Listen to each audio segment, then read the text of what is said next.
break down Western states, and no better way than her fantastic idea of giving out some awards. There was a year, the only thing I fueled with was expired vanilla cliff shot shells. Said I'm the perfect virtual correspondent that's never been on the course. We had David Roach on. That is incredibly exciting, and come back and teach us your lesson. Honestly, they stole the idea from you. Let me travel. Yeah, it's just so fun to talk to you because, oh my God, you are such a warm and kind soul. I feel like it should be like a or with like a hand thing. You gotta have your... I always am like a little skeptical when something gets huge and it's like, oh my God, this is it. And we don't know anything. No, we say Mogaver. All right, back on the Free Outside show, we have Allison Mercer to break down Western states, and no better way than her fantastic idea of giving out some awards. So what were you thinking here? I mean, when they did some awards before Western States even started, which honestly, they stole the idea from you, I thought, what better way to award the performances we saw yesterday than our own Westies, you know? Yeah, I like it. The Westies. So you're out east, so the perfect place to help give out some of these awards. I mean, like I said, I'm the perfect virtual correspondent that's never been on the course, has no idea what was going on. But, I tuned in, so it's the same thing, right? Yeah, I think so. And the best thing about this podcast is we have people crossing many different niches, and some probably have no idea what Western States is. So we could just fill them in real quick. So it was, I'd say every year it gets built up more and more than the last year. So this is probably the most built up it's ever been. And yeah, how did you feel that it went this year? Well, yeah. Well, what I loved is I would say it's the trail running Super Bowl between this and UTMB. I would say there's so much hype. So hard to get into. You basically have to donate a kidney to get in or win a golden ticket, same thing. So I feel like there is a lot of hype and everyone's talking about it. There was 10,000 preview shows, but including the best one, which was ours. Yep. And even I was tuning into the Coffee Club podcast and they were talking about it. So when it's transcended the track world, I think clearly it's a big deal.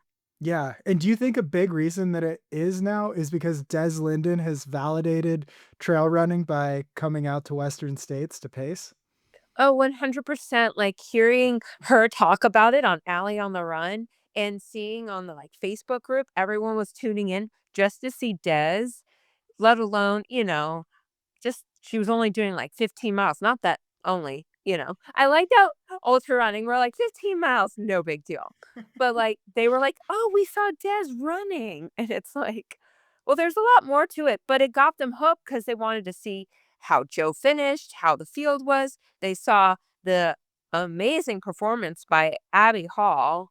I mean, we'll get to that, but it's it was kind of the appetizer, what's luring you in, kind of the teaser. And I really appreciate it. And Des did a huge thing for, trail running to introduce people to a different side of the sport. Yeah. It was really noticeable how many people were tuning in, especially in the morning yesterday. And you could just tell from the live chat, it's going to just become too big for a chat to even be useful because it was just moving so fast at some points with people dropping emojis and different things in there. Did you feel like it was the Cocodona chat? I haven't dropped in the Cocodona chat in a while. I do maybe the last day or two of it when I've finished, but lately I just haven't dropped back in. They used to give me a link I could call in, but it's too much work for 3 days to think about calling into a live stream as well. Yeah, the other thing people were noticing, and it was a lot of first-time viewers, the camera work. Once again, like we said, the unsung heroes were the camera work. And they were how are they keeping up, especially around, the track or up and down the course? And they're how are they getting reception? They're doing split screens. They're doing graphics. They were so amazed by it. They're we can barely get footage on a track that's stationary in one place and there's not a camera breaking up. But you're telling me in the middle of nowhere, California, mile 54, you can get camera and perfect viewership. Like, it was wild. Yeah, I know, Derek Lytle got made fun of, he told me, for stretching because he was stretching to, like, run alongside some of the runners, and it was like, "That's super valid." He's running, like, 6:30 miles for a mile with the camera. Oh, I mean, it was funny because I remember a few years ago on the, live stream with Coca like, they were asking Jamil, "How much did you run today?" Or "How much?" And he was, like, supposed to pace later. He's like, "I've done probably 50 miles."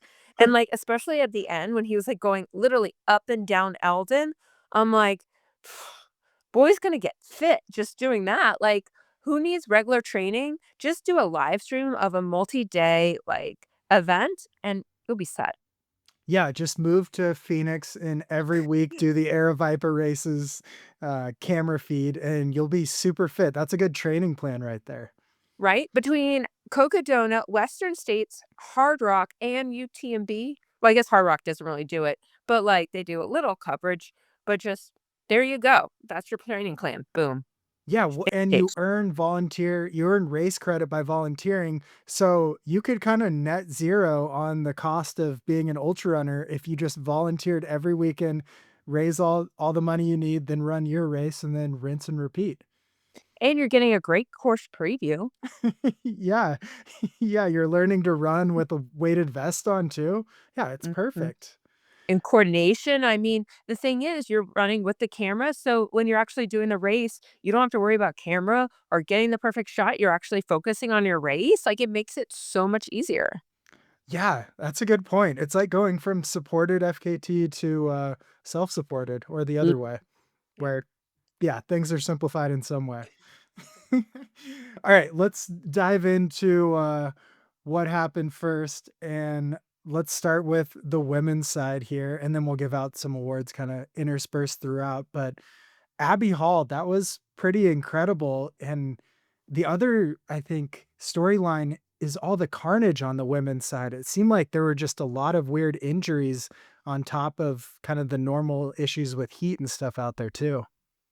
Yeah, I mean, first, we saw what happened with Tara, where she said she had been sick and, setting expectations with her Jordan flu game, and I was really hoping as a huge Mhm. basketball fan, just the reference alone, I was like, "Tara, I didn't think I could love you anymore, and then you throw this in, and it's just, oh my gosh."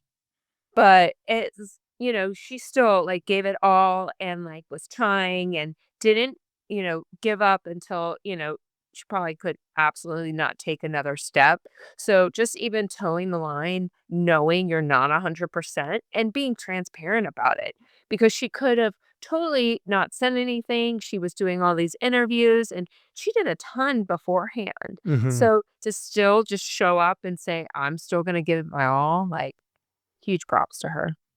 Yeah, definitely, and it seemed like there were a few people struggling with things on the start line, and then they kinda popped up. Another one that I thought would have a really good race, but then again just rode 200 miles a few weeks ago was Heather Jackson, and that was tough to see. I think it was an injury around the midway point for her as well, and then Esther Shelock had a fall and dropped. Mhm. It just seemed like a lot of injuries were out there this year.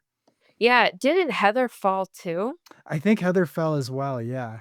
Everyone Mhm. was falling. Ryan fell at one point. I think didn't Yeah, he Vincent fell fall too? early. Yeah, Yeah.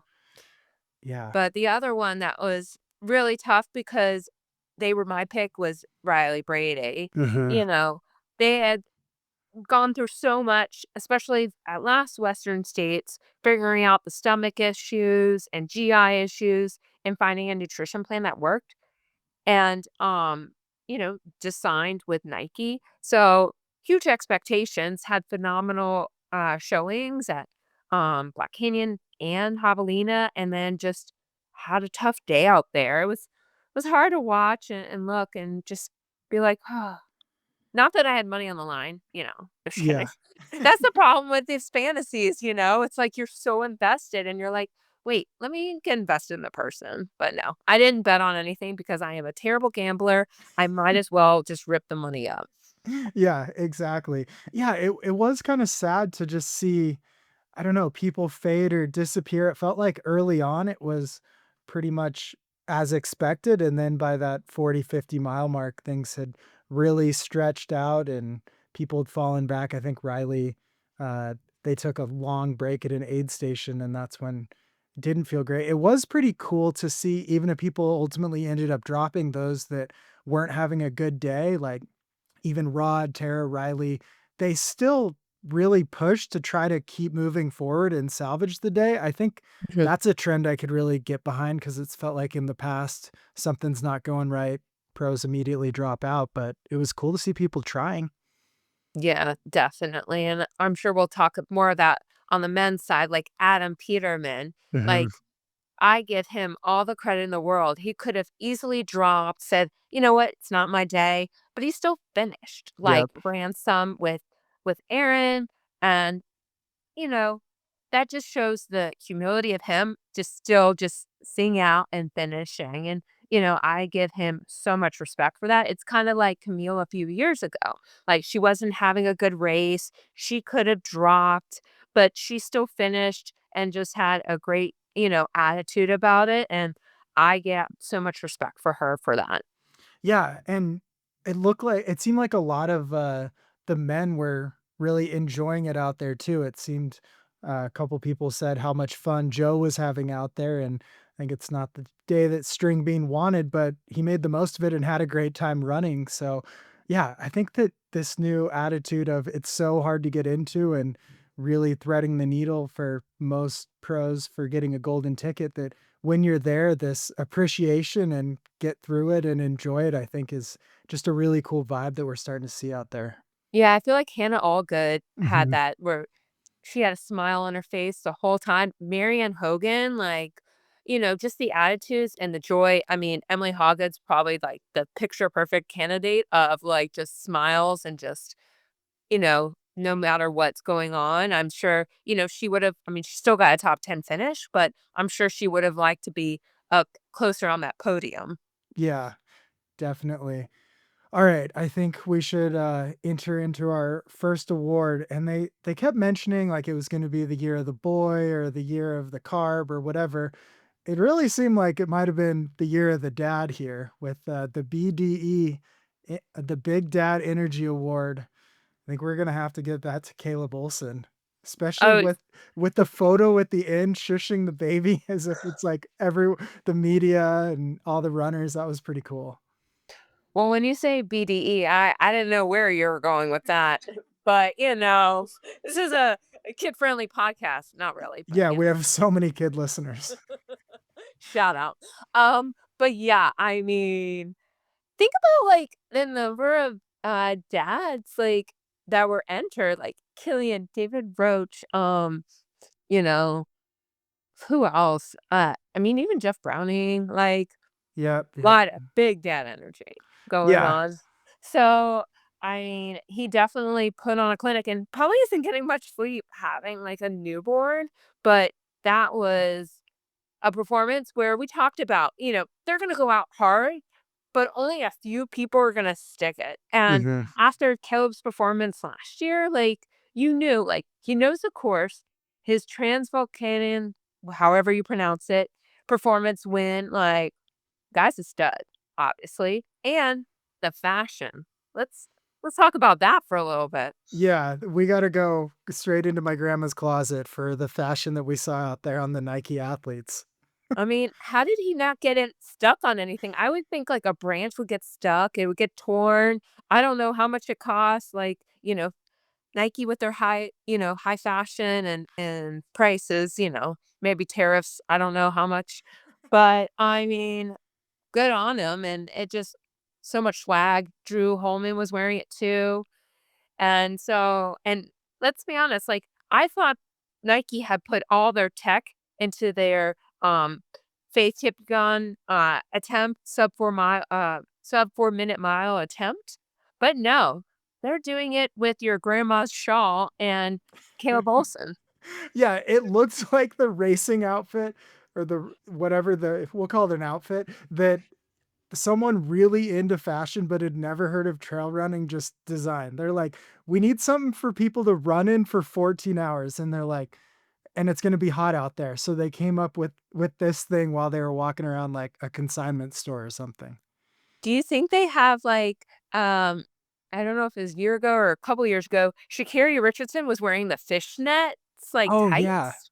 So do you think they have matching like white like kind of fishnet tights to go with it? More like aerodynamic? I don't know.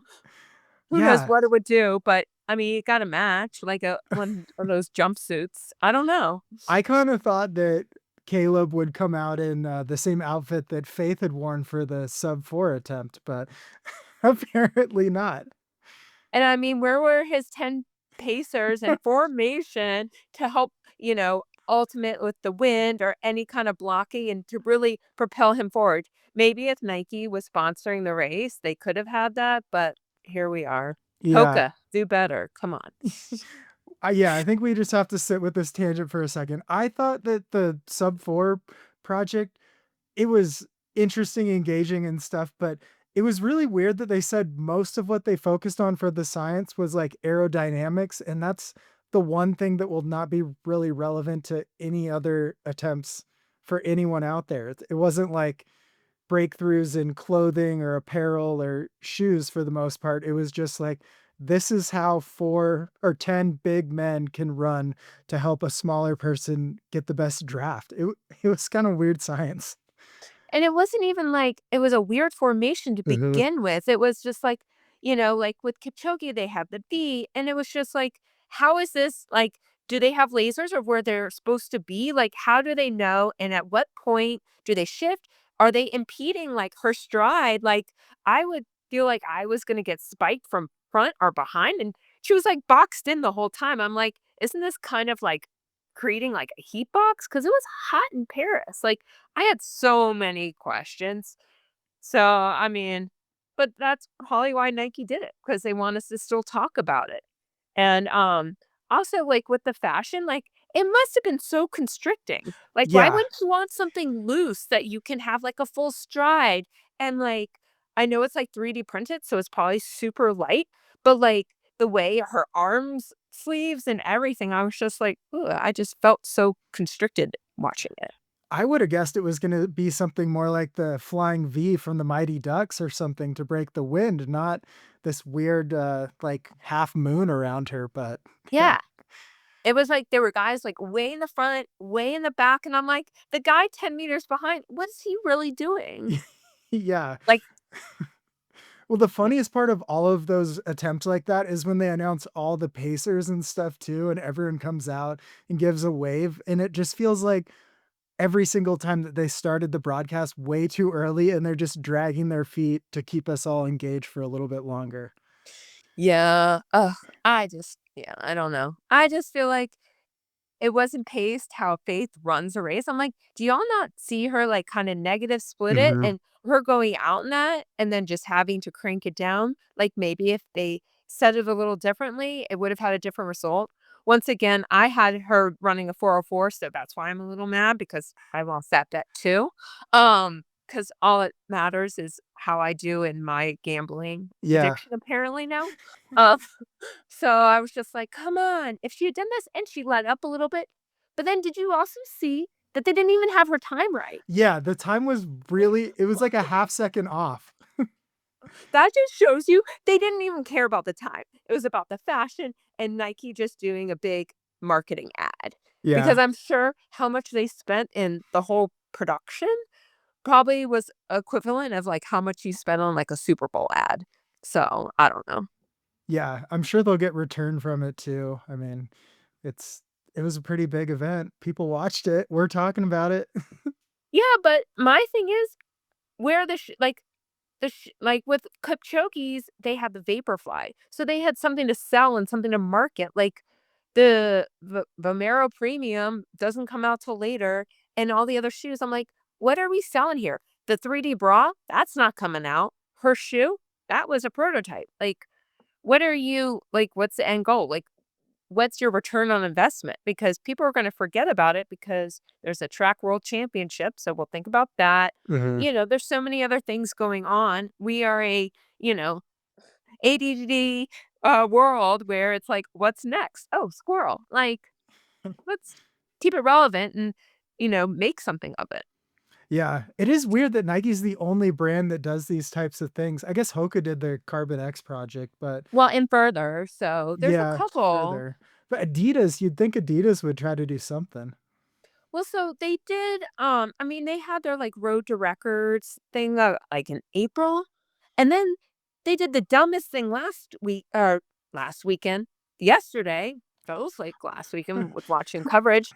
They had Tyreek Hill not run Noah Lyles like they talked about. They had him run against his brother. Yeah, I Just saw that. why? Why? Like, Adidas has so many sprinters. Yeah. Why would you choose a guy that's never made a team? Like, I don't think he's ever broken 10. Like, you're just asking for it. And Tyreek had just run like at 10-1, which is Mhm. nothing to slouch about. Like, come on. Yeah. They need to do better. What if there was a race where, like, every 100 meters it counted as, like, a victory, and whoever has the most of those over a mile wins? Like, you just have to win. If you win the first half, you're gonna win the whole thing, but something where it's, like, broken up and you have to get little victories along the way. It's like match play on different distances. Well, it's like the Fifth Avenue Mile where, like, Mhm. if you're the first to, like, halfway, you get a bonus, but you still have to finish in a certain amount of time. So you can't, like, go all out and, like, go the first, like, half mile in, I don't know, like, 2 minutes and then do the back half in 4. Like, you still have to even it out, but yeah, like, have some kind of incentive and some kinda goal, and it's kinda like Mario where you get, like, a little cherry, you get a little Yeah. goal, or, like, you're the first this, so you get, like, the little bonus gold coins. I don't know. Maybe. It'd And be like when we yeah. are race directors, we can do that. Yeah, I think we could do it, once we get a bunch of money, we'll just do to the top of the escarpment at Western states to bring it back to Western, $5,000 to the first one up there, and some young people will just ruin their race trying to win that 5 grand. Well, hell, let's be honest, yesterday, people did ruin their race Yeah, by doing that.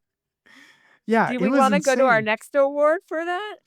Yeah, which award are you thinking? I think the Michigan Bluff Award. Yeah, yeah, the Michigan bluff in quotes. It was quite a bluff out there, and yeah, it was a good move. Who should we give that award to? I mean, I would say, David Roach. I mean, he did shoot a shot, but maybe he overshot it a little bit. Yeah, I think what actually happened versus what he thought would happen were pretty far apart in his mind and with the buildup. And I think it's just a really interesting story too, because for just a little under a year, it's been this incredible rise of popularity and just content and podcasts and sponsorships and stuff. And there's really been very few even minor setbacks. And so it just kept getting bigger and bigger. And then inevitably, it was gonna crash down to earth. I mean, he did have, like, the knee issue and the DNF and the ankle.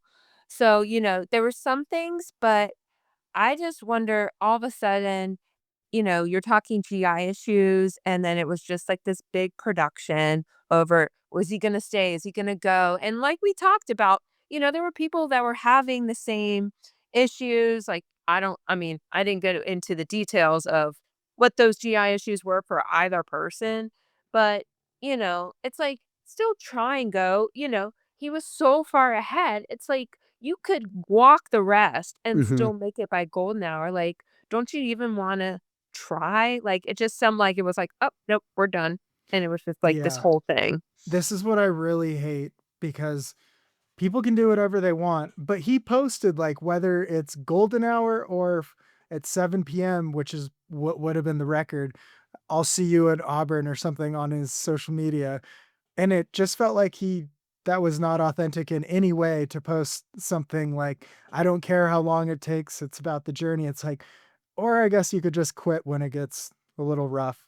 And, Adam Peterman, he stuck it out for, I think, 49th place, which is awesome. I think it just shows that if you want something bad enough and it's the finish and all that, you can still do it even if you don't hit any of your goals.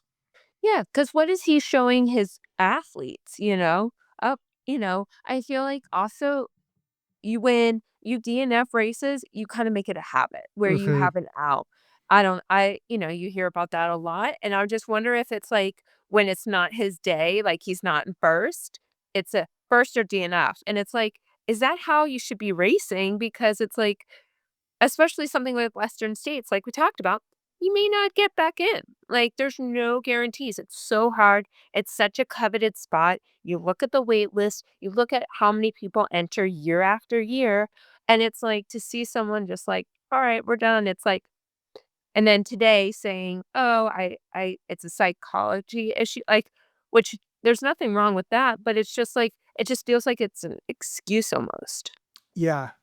Yeah, there's always excuses that come out of there, and it really highlights too the difference in these golden ticket races versus Western states. And the golden ticket races are competitive and they're hard, and you have to be a great athlete to do well. But Western states is just such next level. I think a number of athletes, their first time there, kind of realize that wow, these people here are serious, dialed in, have everything figured out, and pretty incredible.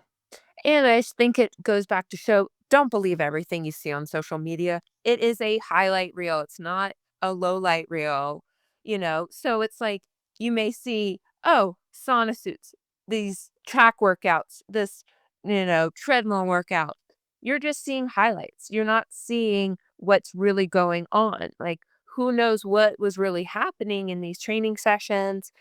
And like I haven't seen David's, Strava, like, if he really struggled the last, like, 20 miles, like, maybe he did, and maybe I'm wrong.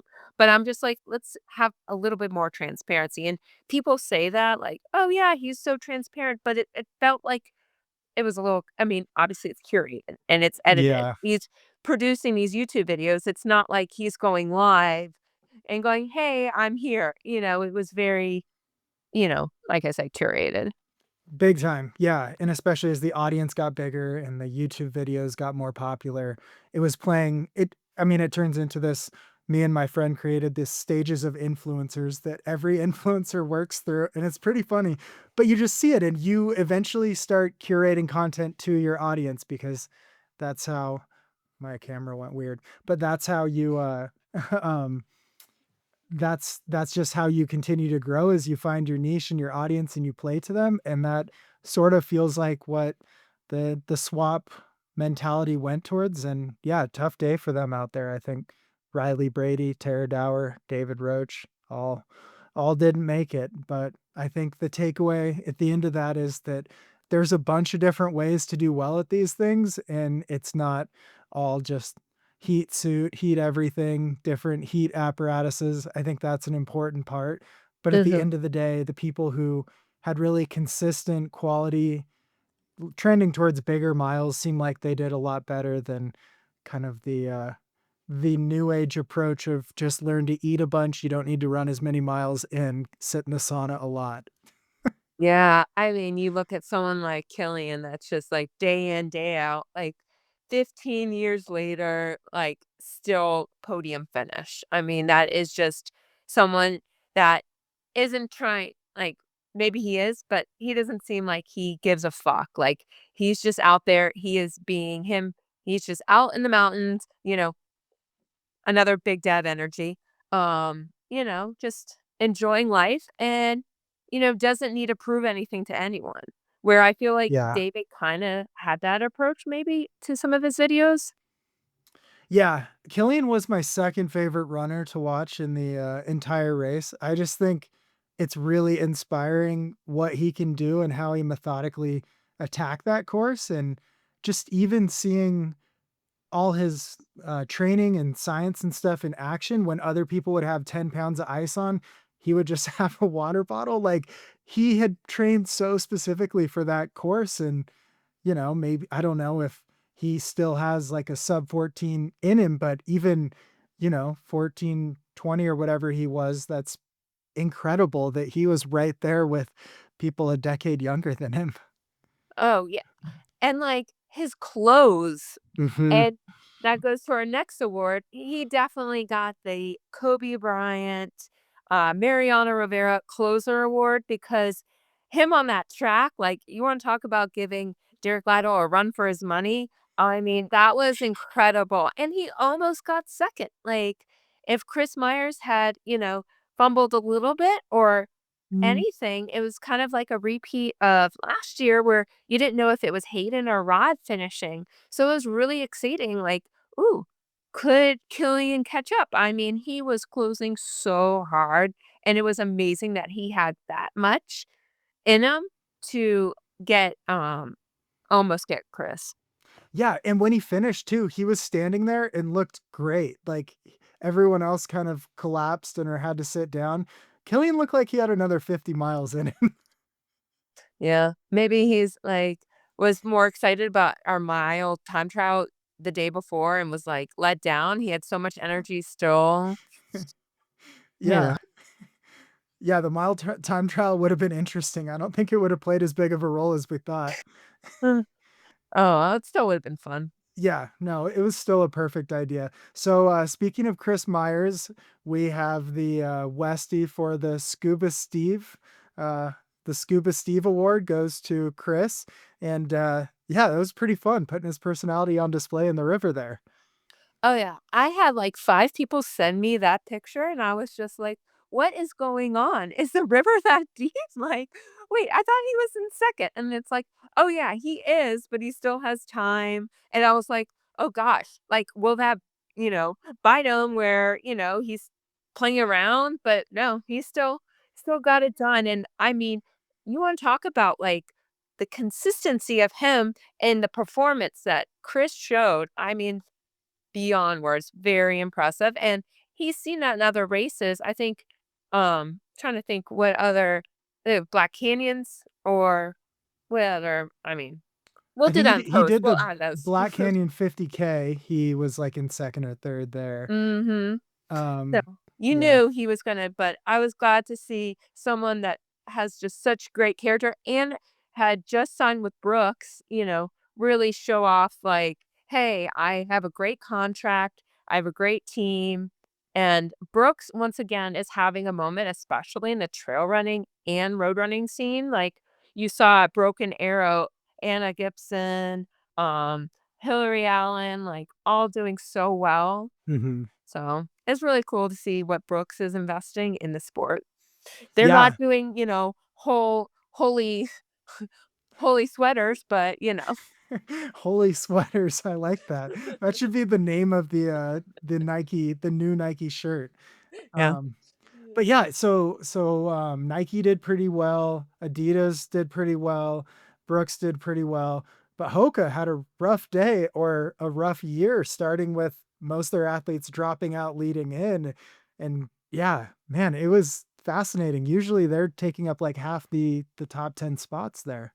Yeah, I mean, you would think a race that they're sponsoring, they want everyone who's anyone doing the race, and it was kinda interesting to see that because, yeah, I mean, Esther, Heather, I mean, let's go back, like, you already had Hayden and Jim dropping, Mhm. and then so you have all the faith, especially in the women, and then you have Heather, Esther, who else? Um, not have the best days. And then obviously Rod didn't have a great day. So who was the only like Hoka athlete, I guess, that had a good day?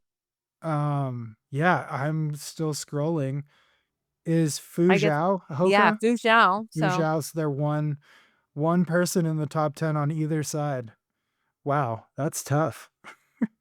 yeah, I mean, she definitely saved it for them, and before between I don't know which performance I was more impressed with, this year or last year. Mhm. I guess more last year because no one knew who she was and had no expectation, and here she is, like, rivaling Katie Shy, you know? It was really cool to see, you always have that what Finn calls the random baller that comes out Yeah. and has that big party, and you're like, "Good, let's talk about some other people," and it probably helps, Dylan and Corinne have someone else to talk about because how many times can they bring up the ghost of Jim Walmsley. Yeah, I mean, they wore it out. I think Jim Walmsley was in studio for an hour or two too with them yesterday. But Mm.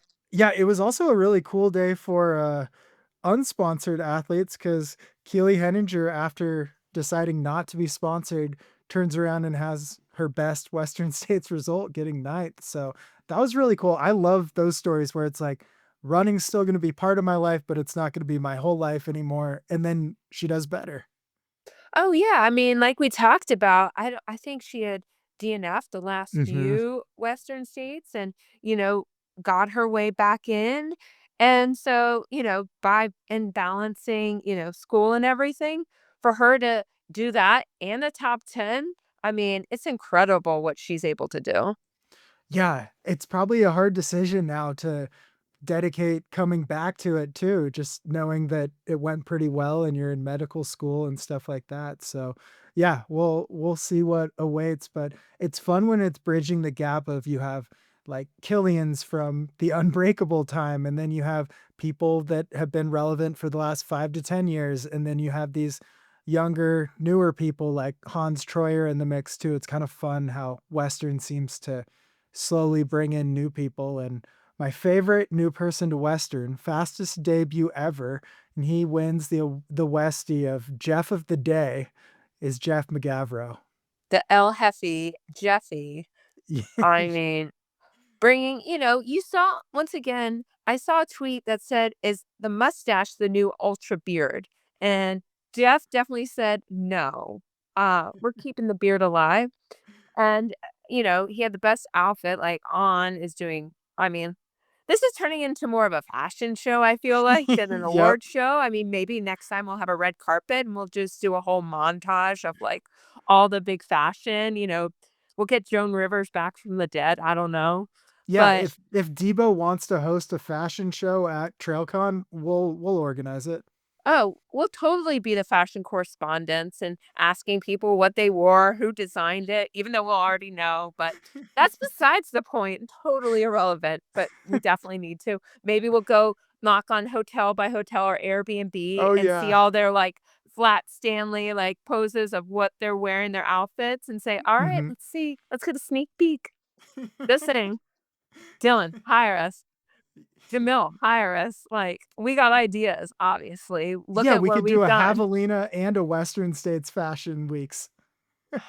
I I'm down. Let's go.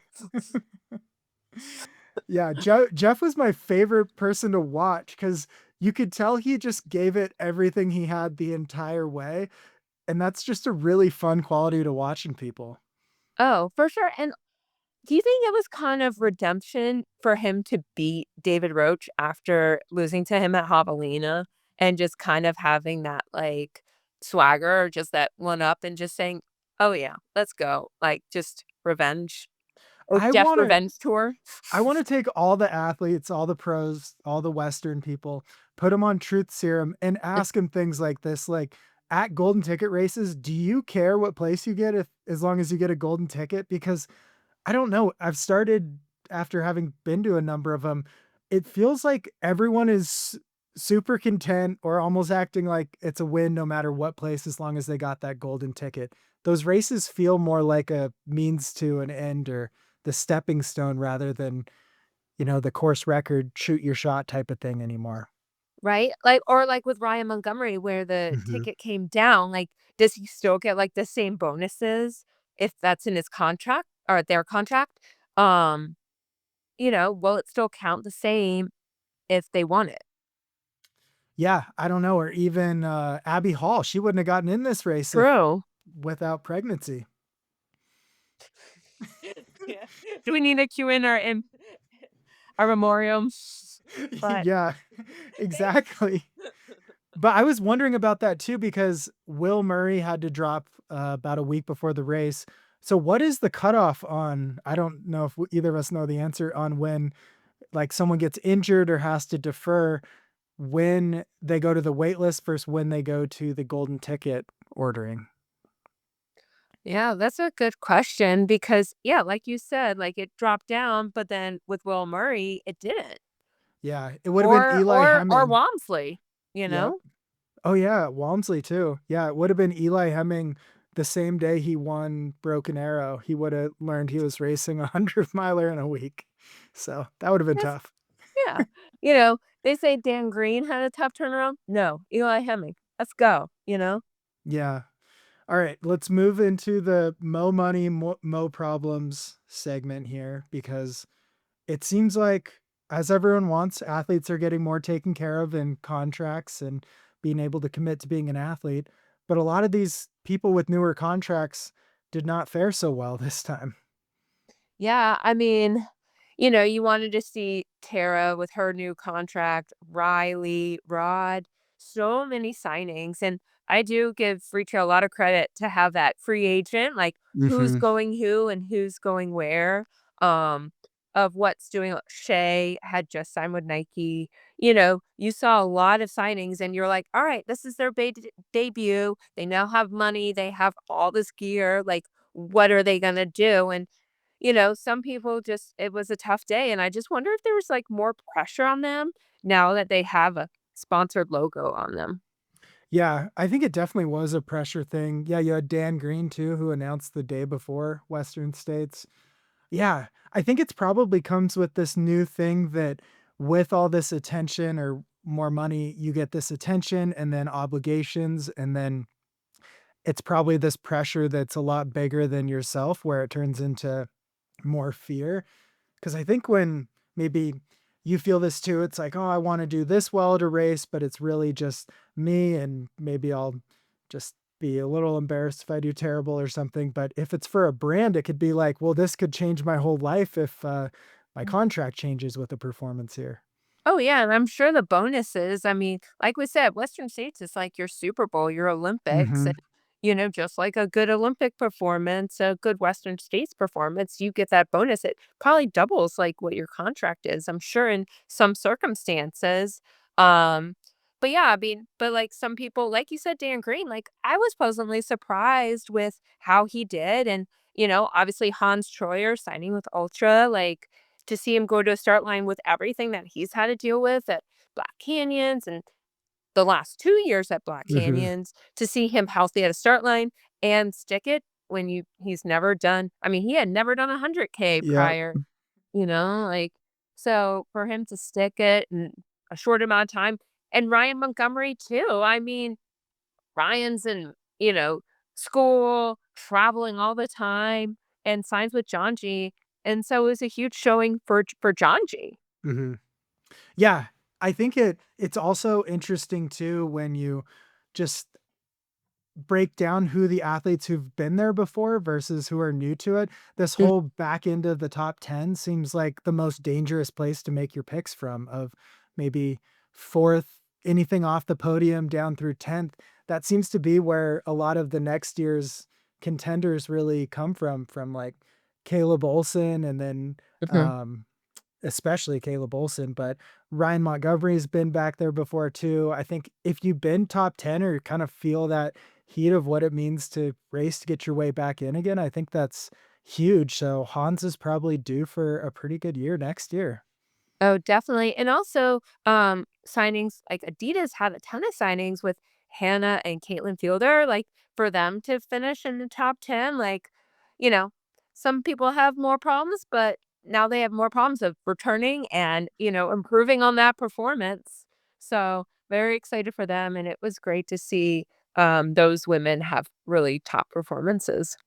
Yeah, one topic I wanted to bring up and hear your opinion on is I think it was 9 of the top 21 were women, which is pretty awesome. So none in the top 10, but women really filled out and were consistently in that 11 to 21 range. And I don't know, I think that it's like that. I think I saw a stat the year Des won Boston that it was just like so many more, the percentage of female finishers out of starters was just way higher, and this toughness thing and ability to push through.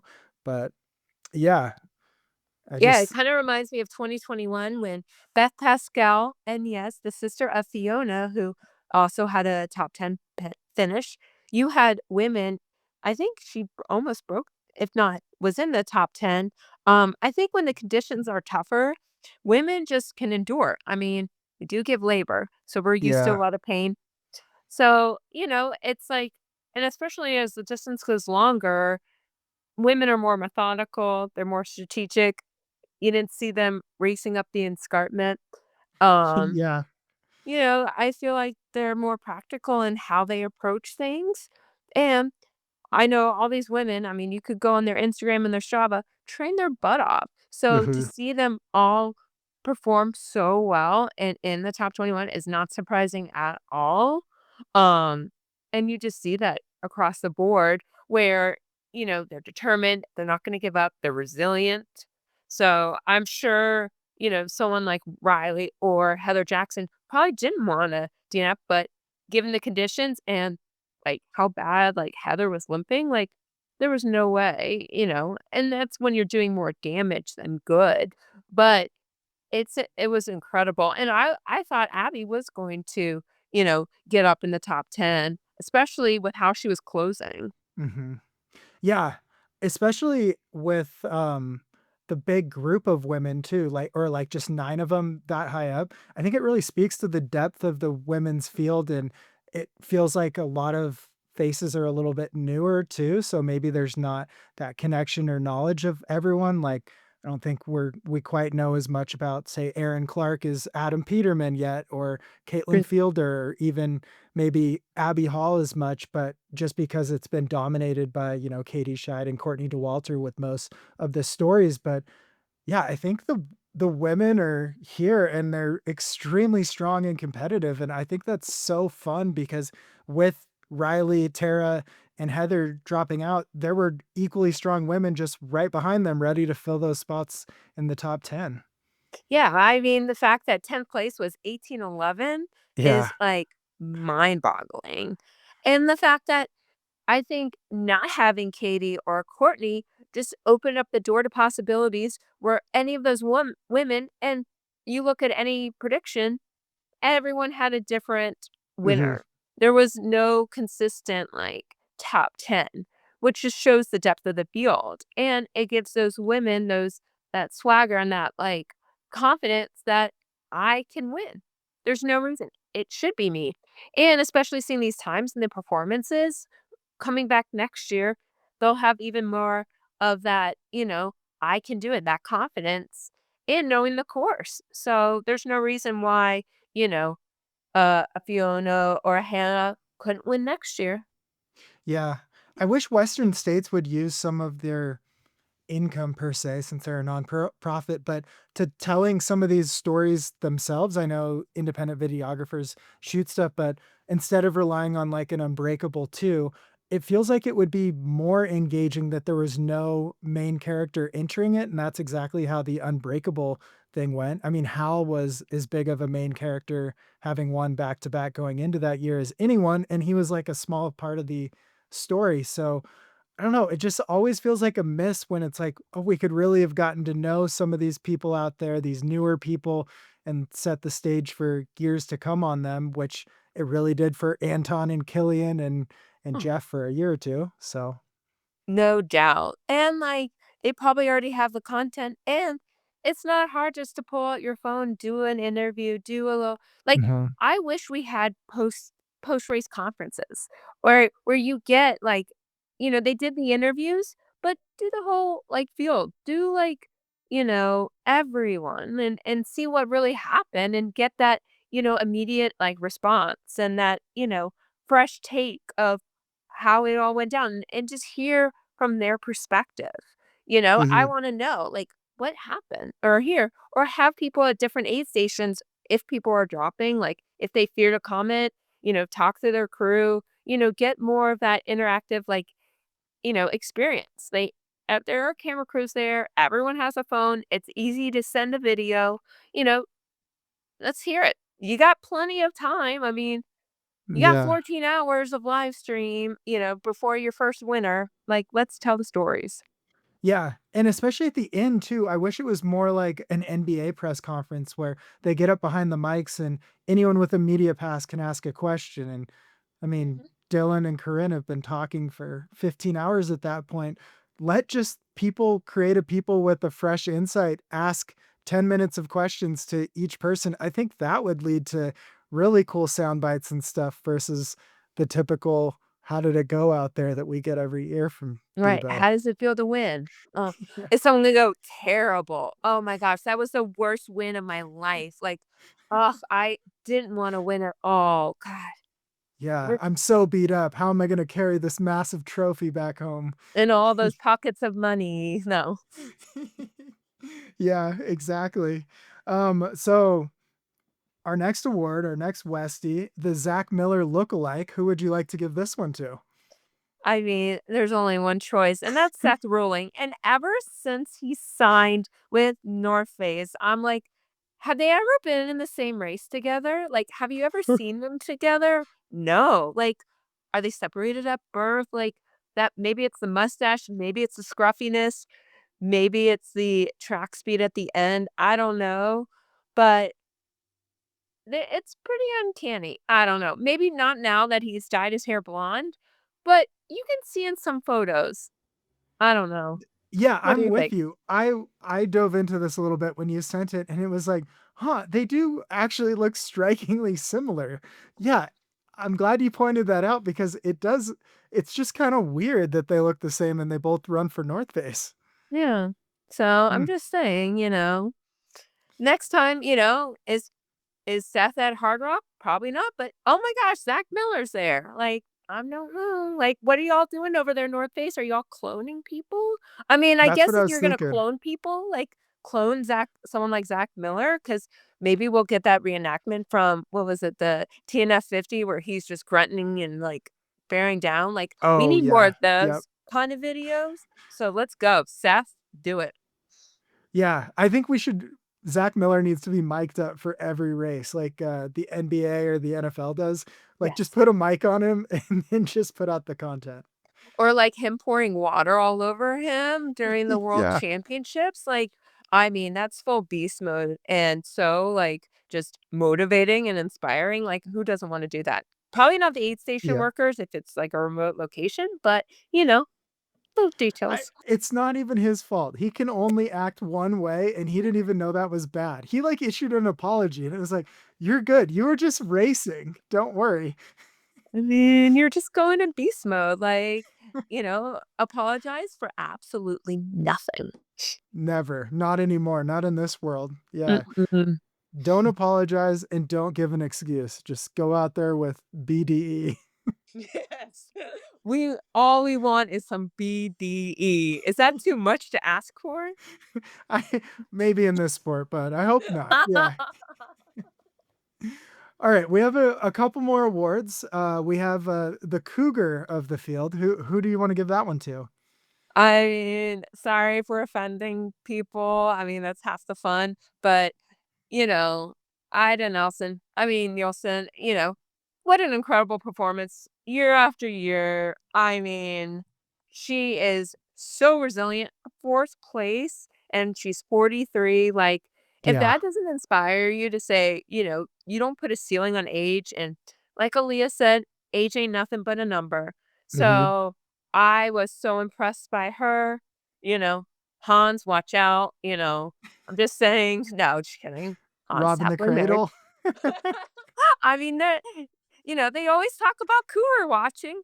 So, maybe they're talking about the trophy, the animal, or maybe they're just talking about some of the women in the field. Who Yeah. knows? She would So, have graduated high school by the time Hans was born. I mean, sorry. I mean, it's facts, but it's just wild, but it's inspiring. And once again, it probably inspires these other women that think, Oh oh, yeah. I can't have kids or I can't do this. But it's like, no, like you see these people coming back and still dominating. I mean, once again, like we talked about with Faith Kipyegon, like she had a kid, came back, and, you know, I would love to run a 406 mile any day. Yeah, on my best day. Yeah. Yeah, warm up with my Yeah. 10 pacers. I was diving in to see who our oldest finisher was. It might have been Jeff Spencer at 66 years old, so that's pretty impressive. But yeah, I mean I think this it's kind of gone this way too with Killian of you can keep running and doing well at these, or Jeff Browning even doing well at these things a lot later than a lot of people think as well. It's until Des Linden races, I guess. Yeah, and I mean, she's in her 40s too, so she is case in point, her, Kira D'Amato, Sarah Hall, Mhm. like, you're faster as a master. Look at Camille. There's so many. Actually, Jan Vlek was 72 and he was the Oh, oldest finisher. he So, finished. Oh, that's yes, awesome. he finished in 29 hours. That's So, why I didn't see him. He was so far up there above Jamil, right? mhm. Which, I mean, Jamel has Hard Rock, so we'll give him a pass, right? Yeah, he's trying to go for the slowest combo of Western States and Hard Rock. The slowest known times. Yep, you can add those two together. And while we're talking about age, I think I'll just go ahead and give the Westie for Who's Your Granddaddy to Jeff Browning. I mean, still, it wouldn't have surprised me if he had gone in the top 10. I mean, Hmm. that guy is so consistent in and out, like just every race. And I think he's going for his breaking Spigo's record of, 100-mile wins. And, no one knows also Western States as well as him. Yeah, I mean, multiple years in the top 10, very consistent, and finished in 1912. Not bad for being 53. Wow. Yeah. And I think it was what, his 6th Western States, you know? Pretty incredible. Yeah, in today's day and age to find a way in 6 times, it's I mean, was the first time he went, I wonder if 2016, how that was what, 9 years ago? Hans was 16, like he could barely drive. Yep, yep. Hans didn't know anything about anything back then. No. Like Hans is just trying to get through high school, And, Jeff Browning's off finishing 3rd at Western States. Yeah, Jeff Browning could be Hans's dad for sure, easily. Do you think Hans went up to different people and were just like, "Are you my daddy?" Like, Callum Neff actually had the best post because he had this stroller mile record or some kind of record of pushing, and it had Hans in the stroller, and I'm like, "That is so clever." I mean, or the your boy Scott Jurek with, Mhm.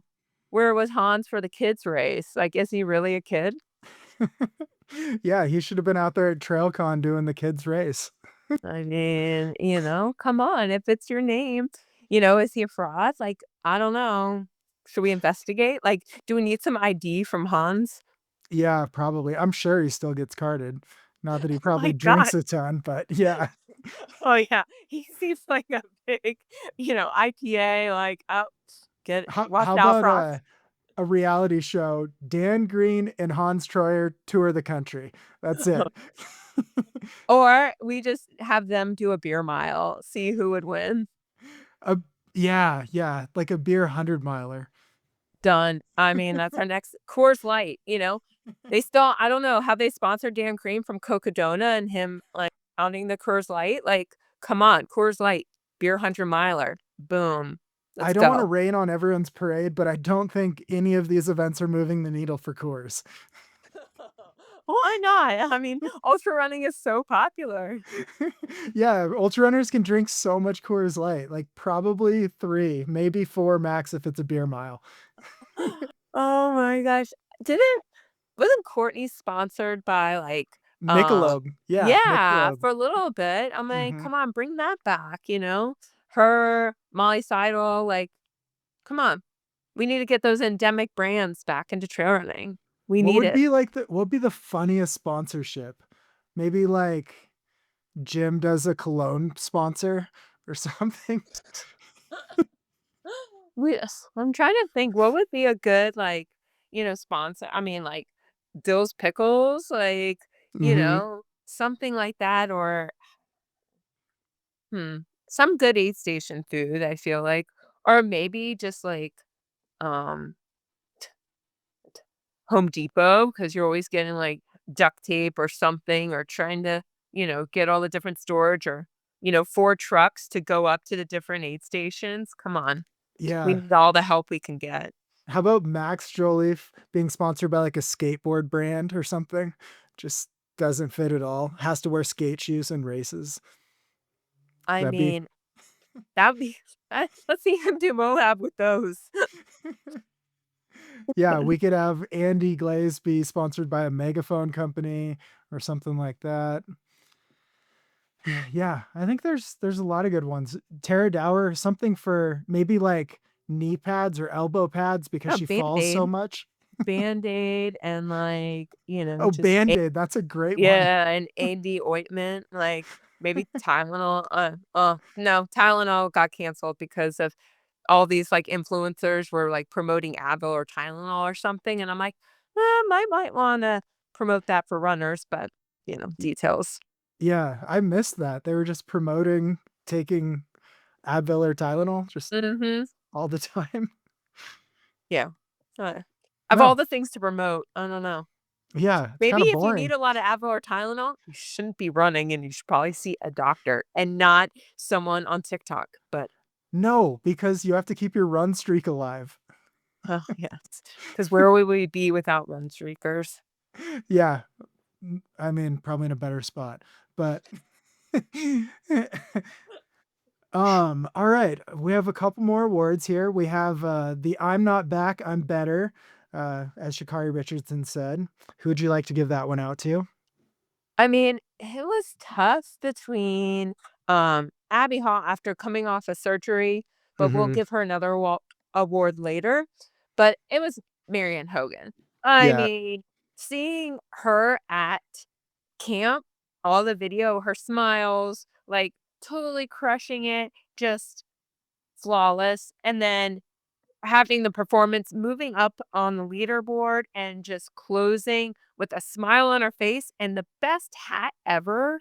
hmm, Her and Ida, like phenomenal headwear. Once again, fashion show, sponsor us. yeah, Um, I was very happy to see her get that podium finish after battling injuries and everything. And it was totally that redemption tour and probably a good confidence booster for her because, once again, when you're ever in that injury cycle and you just want to be out there, I'm sure there was doubts in her head that said, am I ever going to get back to Western? yeah, truly. I think a few athletes probably felt that over the past half decade or so and got their chance this year and did fairly well.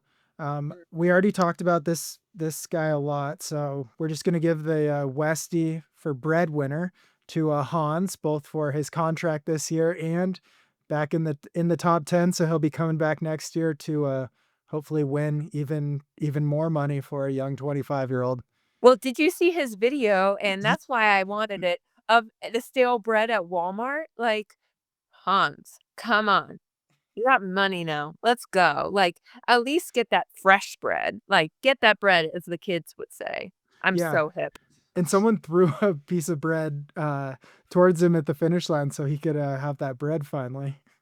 I mean, how old is it? I don't know. But, Still good, yeah. He should be sponsored by like Fran's bread or something. Wonder Bread. Pillsbury. Come on. Pillsbury. Yeah. You'd be the It's little go perfect. boy, like he's cute and small and like I don't know if I would want people to touch my stomach, but hey, it may work for him. Yeah, he's in a weird spot because I think everyone's gonna always think of him as young, even when he's older. It's almost like Dakota Jones was, where it's like he was so big when he was young, you just think he's still young in like a decade.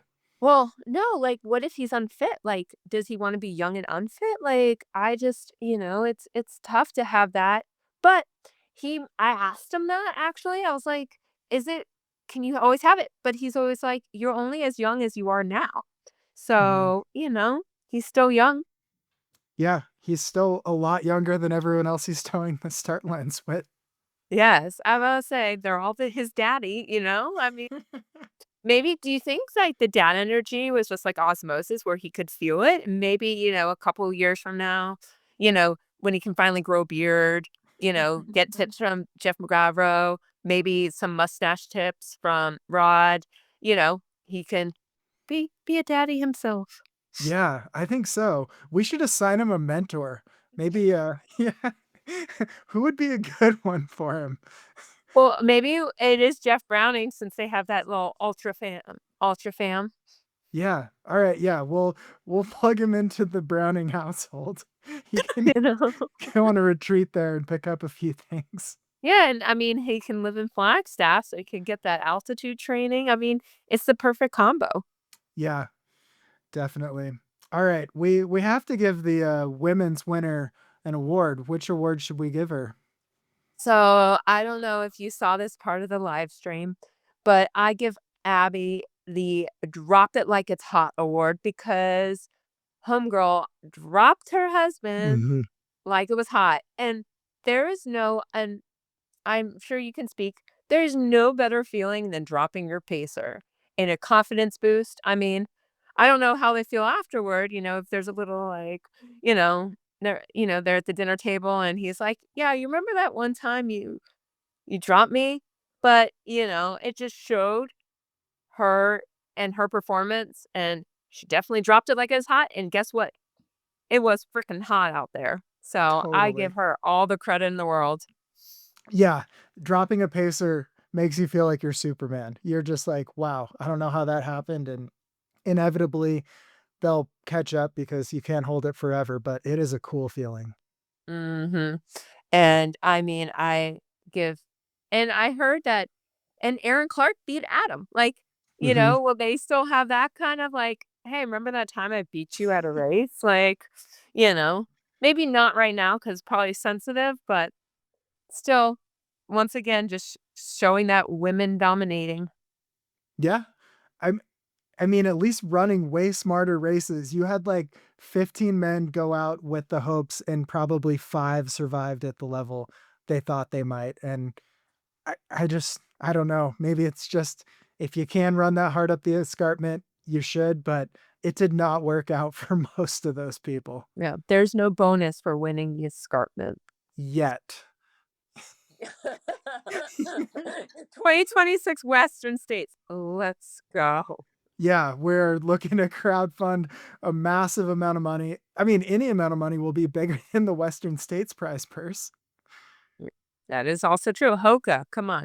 A little bit more incentive. I think they need more people to enter the race. So now you have a money incentive. It will totally help participation. Yeah, they should just have entries in like a bracket system for the mile race we're talking about, and they can use all those entries to fund the podium for the top people, and the winner gets in the race maybe. Or, with the amount of people that were on top of the escarpment and free fee to the escarpment. You can't watch, you can't spectate. Nope. $5 fee. It goes to Yeah, the winner of the escarpment. they could just charge for parking at one of the aid stations and make a decent amount of money. Oh my gosh, can you imagine? Yeah, we'll valet your Subaru and your Sprinter vans. Yeah, I think that's the move. They just got to start charging at more places, make Western states even more expensive. I mean, hey, why not? Everyone's got to make a buck. Yeah, even the pros. All right, yeah, do we have any more awards you want to give out? I think we've covered them. I mean, we've talked about a gamut of I think topics of what happened at Western this weekend and a lot of hot takes. I think we did a good job. What do you think? Yeah, I think we did great. And in our usual segment at the end, what should we be paying attention to in the world of FKTs? Is anything good going on? So I have some bad news. Oh no. Yeah. Unfortunately, John Kelly, I in true John Kelly voice, Appalachian Trail, and however the font, misspells it. Date, I think 35. Mm. He's done. Oh He is man. DNF'd. So, I mean, I'm gonna have withdrawal. I think from now on, he should still do daily updates regardless of where he is. Yeah, He could we be don't care working what he's at home. doing. Yeah. No, don't care. We'll have the porcupine segment keep going, his hot takes of the day, weather reports, I mean, traffic. I don't care. Bedtime story. Just tell me a little something. Yeah. So, It'll be but like a yeah. run streak. It can be like his vlog streak. Vlog Yes. streak day 1,291. Yes. We'll see how high he can count. Like, let's see, is he really like a scientist? Let's see what that degree. But yeah, he couldn't move his leg. He was having a lot of issues. He, stopped, went back down Wildcat yesterday, Saturday, and then was going to reevaluate today. And then today he reported live from a Comfort Inn Suites and said, Oof, I'm done, which dang. I was really sad too because I had already written up the newsletter, gotten ready, just final days, pushing hard, like root him on, follow, you know, we're watching history in the making. And now I had to, once again, I felt like it was another, memorial segment. Or I'm like, we need good news nowadays. But, we got some potential other FKTs to focus on like yours. So, Yeah. all eyes on you, Jeff. No pressure. Yeah, no pressure. I won't listen to it. Okay, last thing I wanted to talk about, we texted a little about this. Why, and I should be biased to the PCT, why does the AT feel way more fun to follow the FKT attempts on? Is it there's more service, there's more relatability, or I don't know. It's just I get way more engrossed in Appalachian Trail attempts than PCT attempts. Because the East Coast is the best coast. No. Well, what West literally rhymes with best. I think it works better over here. We're not poets here. We're not paid for poetry. Sorry, Beast Coast. But I just think, and once again, haven't been on the PCT. It's driven me nuts just based on the history of the PCT FKTs and the fire closures and Mhm. everything. Not that the ET different, but I think the variety, the amount, covers a lot more states, a lot more variety. Once again, more accents. And Yep. it's just, you know, I think the areas and the support, like the Trail Angels, I just feel like with with the PCT, it's kind of remote, whatever, but there's just a lure. Grandma Gatewood didn't go do the PCT, she did the AT. Mhm. And it's just the variety that you get. I just think it's just not that it's not beautiful on PCT. There's just something about the AT that just there's an allure about it. And it's just relentless. You Yeah. know? You never think, "Oh," yes, the whites are probably one of the hardest, but it's not like, Georgia and North Carolina and the Smokies are, walks in the park. So, I think it's just always a challenge no matter how you go. Yeah. I think the AT, it's just more real. Like the miles are harder and you earn it. And I think it just makes sense more. The PCT just being out there for a couple weeks recently, it's just like this is a beautiful trail, but the trail's so smooth. You can get so many miles on this trail. The AT, you just feel like you're working for every step. And I think that's the most refreshing way to break yourself down. And it's never how fast can I go on that trail? It's more like, can I make it to the end?